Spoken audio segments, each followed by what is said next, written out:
বন্ধুরা, আমি আবার ফিরে এসেছি। দেখো, তোমাদের কাছে একটা শেয়ার করছি। আমি একটা জিনিস তৈরি করেছি।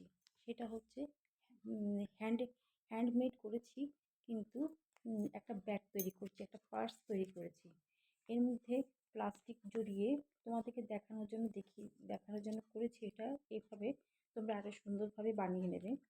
এই এর মধ্যে প্লাস্টিক জড়িয়ে তারপরে কাপড় ছিল আমার।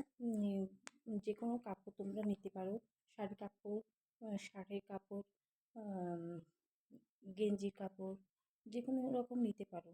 লেগিংস থেকে কাপড় কাটতে পারো, যেখান থেকে পারো সেখান থেকে পার্স। এবার দেখো, যে সমস্ত জামা কাপড় তোমরা পরছো না, সেখান থেকে তোমরা কাপড় কেটে নেবে, বাইরে থেকে কাপড় না কিনে।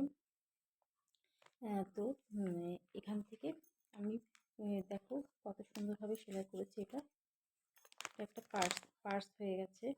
আর এই যে চেইন, এই চেইনটা আমি এখন আটকে দিচ্ছি। তোমরা দেখেছো? এই যে চেইনটা আটকে দিলাম। এই ব্যাগটা এভাবে তোমরা এভাবে তোমরা পার্স ব্যবহার করতে পারো বাড়িতে না কিনে। তোমাদের জিনিসপত্র সব কিছু সাশ্রয় হবে। ঠিক আছে, চলি। নমস্কার।